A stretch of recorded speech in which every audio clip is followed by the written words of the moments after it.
Welcome to sweet stories upcoming రివ్యూలోకి వెళ్ళిపోదాం. Jaya alias dummy చిన్ని కావాలనే తన పొగరుని పైడిరాజు వాళ్ళకి చూపించాలనుకునే లోపు అంటే ఇటువైపు విశ్వనాథం ఆస్తి నాదే అవుతుంది అండ్ ఇంట్లో మావయ్య అయిన విజయేంద్ర ప్రతాప్ ఆస్తి కూడా నాదే అవుతుంది. కాబట్టి నేను ఒక మహారాణి నేను ఫీల్ అయిపోతుంటే గంగ కరెక్ట్గా విశ్వనాథం అంకుల్ ముందు వచ్చి దోషిలా నిలబెట్టేస్తుంది. విశ్వనాథం జయ మాటలకి అంటే నేను హై క్లాస్ నువ్వు లో క్లాస్ అని గంగని అవమానించడం చూసేసి ఒక్కసారిగా జయాకి వచ్చి వార్నింగ్ ఇస్తారు. అసలు నువ్వు నా కూతురులాగే బిహేవ్ చేయటం లేదు, సుధా తనకి మంచి చెడు సంస్కారాన్ని నేర్పించు అని చాలా గట్టిగా చెప్పి గంగని ప్రాక్టీస్కి అయితే తీసుకొని వెళ్ళిపోతారు. ఇది ఇలా ఉండగా జయ ఛ ఏంటి అమ్మ నాకు వంటలు నేర్పిస్తుంది, నేను అక్కడ తిని కూర్చుంటాను, ఈ వంటలన్నీ నాకెందుకు అని మనసులో అనుకుంటూ ఉంటే ఇంకా అలా సుధా చూస్తూ ఉంటుంది. చూడమ్మా, నువ్వు అత్తింటికి వెళ్ళిన తర్వాత నాన్నగారి పరువు నిలబెట్టేలా ఉండాలి కానీ తీసేలా ఉండకూడదు అని అంటారు. అమ్మ నేను మేనకోడలనే కదా అని అంటుంది. కరెక్టే, నువ్వెంత మేనకోడలు అయినా ఆ ఇంటికి ఒక కోడలుగానే వెళ్తావు, కాబట్టి నీ బిహేవియర్ బట్టి మాకు అక్కడ ఎలాంటి ప్రాబ్లమ్స్ రాకూడదు అని చెప్పి సుధా చెప్తుంటే ఇంక జయ చాలా విసుగ్గా ఉంటుంది. ఇది ఇలా ఉండగా నైట్ అవుతుంది. ఇంకా బాగా గంగ అలసిపోతుంది ప్రాక్టీస్ చేసి చేసి బాక్సింగ్ అయితే. ఇంకా వెంటనే విశ్వ విశ్వనాథం అయితే గంగా నీ స్టామినా ఇంకా పెరగాలి, నువ్వు ఎప్పుడు మ్యాచ్ రెడీ అంటే అప్పుడు రెడీ అవ్వాలి, కేవలం ఈ టైం స్లాట్లోనే మ్యాచ్ పెడతాను అనుకోవద్దు, ఒక్కొక్కసారి అర్ధరాత్రి 12ంటికి పెట్టినా నువ్వు రెడీగా ఉండాలి, అర్థమైందా, గాట్ ఇట్ అని అంటారు. సార్ అంతలా చేయాలా సార్, నా వల్ల కాదు సార్ అని అంటుంది. చూడు గంగా, కొన్ని కావాలంటే కొన్ని వదులుకోవాలి, నీకు సక్సెస్ కావాలి అంటే నువ్వు నీకున్న కంఫర్ట్ జోన్ దాటి రావాలి, then you can be a winner and నీ భర్త పరువుని కూడా కాపాడిన దాని అవుతావు, ఓకే అని అంటారు. మీరు చెప్తే నేను చేస్తాను సార్ అని చెప్పి పాపం గంగ ఎలా అయినా రుద్ర గురించి ఆలోచిస్తూ పాపం తన రుద్ర పేరుని తీసుకురావాలి అనే ఒక మంచి గుడ్ ఇంటెన్షన్తోనే Ganga will be there. So అలా గంగ అయితే ఇంటికి వచ్చేస్తుంది. ఇంకా అలా రుద్ర అప్పుడే లాన్లో అటు ఇటు తిరుగుతూ ఉంటారు. కరెక్ట్గా అదే టైంకి రుద్ర ఈ ఎగురుకుంటూ వచ్చిన రామనాథం వేసిన స్కెచ్ని అయితే గమనిస్తారు. ఇంకా పేపర్ని గమనించి ఇదేంటి ఈ పేపర్ ఇటుగా వస్తుంది అని చెప్పి కరెక్ట్గా ఆ పేపర్ని తీసుకొని చూద్దాం అని అనే లోపు అది అక్కడే గార్డెన్లో ఉన్న వాటర్పై పడిపోతుంది, ప్లాంటింగ్ పైన. సో అంత క్లారిటీగా సరిగ్గా కనిపించదు. బట్ గంగానే అంటే పోలికలు గంగాలాగే ఉన్నాయనే విషయం మాత్రం అర్థమవుతుందనమాట రుద్రాకి.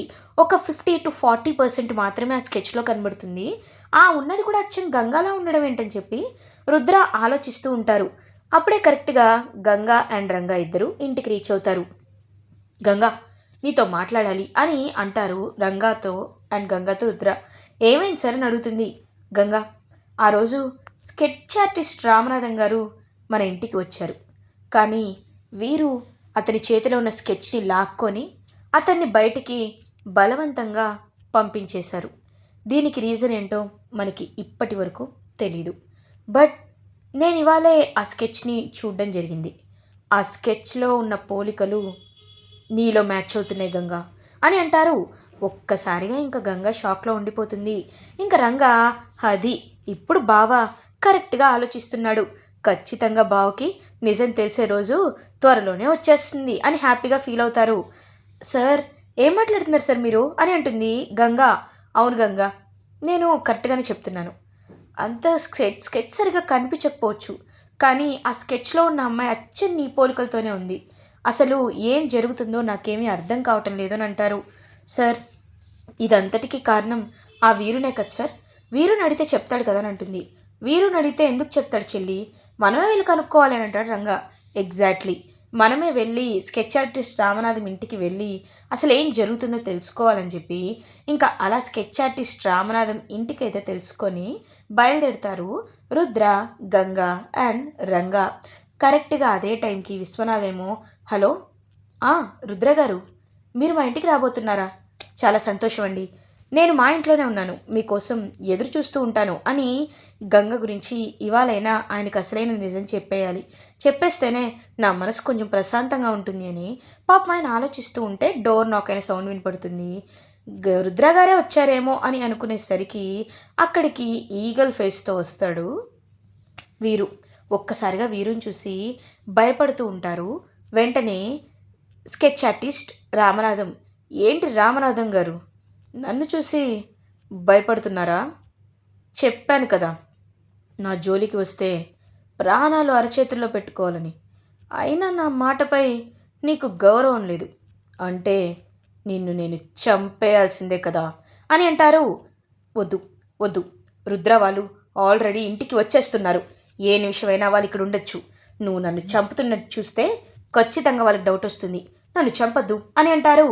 అవునా, వాళ్ళు వస్తున్నారా?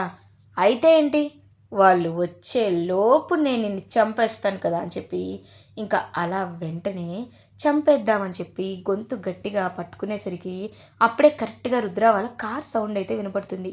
వెంటనే వీరు అలర్ట్ అయిపోతాడు. అయిపోయి అతన్ని గట్టిగా పక్కకైతే లాక్కొని వెళ్ళిపోతాడు. ఈలోపు రుద్ర వాళ్ళు కార్ దిగి వచ్చేలోపు అక్కడ ఎవరు ఉండరు ఇంట్లో. ఇదేంటి, ఇంతకు ముందే కదా, ఒక పావుగంట క్రితమే కదా ఆయన కాల్లో మాట్లాడారు, మరి ఇప్పుడు ఏంటి ఎవరు లేరు ఇంట్లో అని చెప్పి చూస్తూ ఉంటారనమాట రుద్ర. ఇంకా మొత్తం అన్ని ప్లేసెస్ వెతుకుతారు, బట్ ఎక్కడ స్కెచ్ ఆర్టిస్ట్ అయితే కనిపించరు. అసలు ఏం జరుగుతుంది నాకేమీ అర్థం కావటం లేదు, వాట్స్ గోయింగ్ హియర్ అని చెప్పి రుద్ర చాలా డీప్గా ఆలోచిస్తూ ఉంటే, బావా నాకు తెలిసి ఇది ఖచ్చితంగా వీరుగడి పని అయి ఉంటుందని అంటారు. అవును సార్, వీరు కూడా ఎక్కడికో హడావిడిగా బయలుదేరడం నేను పొద్దున్న గమనించాను సార్, కానీ పట్టించుకోలేదు. ఇప్పుడు అర్థమవుతుంది సార్, మన మాటలు దొంగచాటుగా విని వీరు కూడా ఆయన దగ్గరికే వచ్చుంటాడేమో కదా అని అంటారు. గంగా, నువ్వు చెప్పింది కరెక్టే అయి ఉండొచ్చు, కానీ మన దగ్గర సాక్ష్యం ఉండాలి. వీరుపై ఎలాంటి ఎలాంటి మాటలు అన్నా సరే ఒక సాక్ష్యంతోనే అనాలి. అప్పుడు మాత్రమే మనం ఎలాంటి తప్పు మాట్లాడట్లేదని వీరు డిఫెన్స్లోకి వెళ్ళకుండా, ఐ మీన్ తను తను డిఫెండ్ చేసుకోకుండా ఉంటాడు. కానీ ఇప్పుడు మన దగ్గర ఎలాంటి సాక్ష్యాలు లేవు.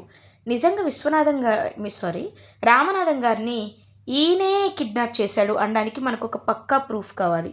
అది ఖచ్చితంగా వస్తుంది. కానీ ఒకవేళ కిడ్నాప్ చేయకుండా చంపేస్తేనే ప్రాబ్లం అని అంటారు. అవును బావా, వాడు అసలే చాలా కిరాతకుడు, ఒకవేళ ఆయన్ని చంపేస్తాడు అని అంటారు. కాబట్టి ఇప్పుడు మనం ఆయన ఎక్కడున్నాడో తెలుసుకోవాలని చెప్పి ఇంకా అలా విశ్వనాథంపై పోలీస్ కంప్లైంట్ అయితే రుద్ర అయితే ఇచ్చేస్తారంటే సారీ ఈ స్కెచ్ ఆర్టిస్ట్ రామనాథం ఉన్నారు కదా, స్కెచ్ ఆర్టిస్ట్, అతను మిస్ అయ్యాడు అని పోలీస్ కంప్లైంట్ అయితే ఇస్తారు. సో వీరు ఇది ఎక్స్పెక్ట్ చేయడనమాట. ఇదేంటి వీళ్ళు వెతుకుతారో లేకపోతే ఊరుకుంటారో అనుకున్నాను, కానీ వీళ్ళు ఇలా చేస్తున్నారు. పోలీస్ కంప్లైంట్ ఇచ్చారు, ఇప్పుడు ఆ ముసలోన్ని నేను ఒక ప్లేస్లో దాచిపెట్టడానికి నేనే కారణం అని పోలీసులు పట్టుకుంటారు. అలా పట్టుకునే లోపే ఆ ముసలోడి చాప్టర్ని నేను ఖచ్చితంగా క్లోజ్ చేయాలి అని చెప్పి చాలా అంటే చాలా గట్టిగా ఫిక్స్ అవుతాడు వీరు. సో గంగ వైపు చూస్తూ, గంగా నువ్వేం కంగారు పడద్దు, ఖచ్చితంగా నిజమనేది తెలిసే రోజు వస్తుంది అని చెప్పి అలా ఇంకా గంగా వైపు చూస్తూ ఉంటారు. కరెక్ట్గా అప్పుడే రంగా ఏమో గంగా దగ్గరికి, ఐ మీన్ రుద్ర దగ్గరికి వచ్చి, బావా ఇన్ని రోజులు ఈ నిజాన్ని దాచిపెట్టాను, కానీ ఈరోజు నీతో ఈ నిజాన్ని నేను చెప్పేస్తాను అని అనుకుంటారు. ఏంటి రంగా, నాతో ఏమైనా మాట్లాడాలని అంటారు. రుద్ర, అవును బావా, నేను నేను నీకు ఒక విషయం చెప్పాలి, అది గంగ గురించే చెప్పాలి బావా అని అంటారు. ఏంటి, గంగ గురించి చెప్తావా? ఏ విషయం చెప్పాలనుకుంటున్నావు అని అడుగుతారు. బావా, నువ్వు అనుమానించినట్టు, నువ్వు ఆ ఫోటోలో చూసినట్టు నిజంగా గంగే విశ్వనాథం మావయ్య కన్న కూతురు అని చెప్తారు. ఒక్కసారిగా రుద్ర షాక్లో ఉండిపోతారు. రంగా, నువ్వు చెప్తుంది నిజమా అని అంటారు. అవును, నేను చెప్తుంది నిజం బావా, నేను నిజం చెప్తున్నాను. ఈ విషయాన్ని నీ దగ్గర ఇన్ని రోజులు దాచిపెట్టి నేను చాలా పెద్ద తప్పు చేశాను, కానీ ఇప్పుడు కూడా ఈ నిజం దాచిపెడితే అప్పుడు కూడా తప్పు నాదే అవుతుంది బావా, కాబట్టే ఈ నిజాన్ని నీకు చెప్పేశాను అని అంటారు.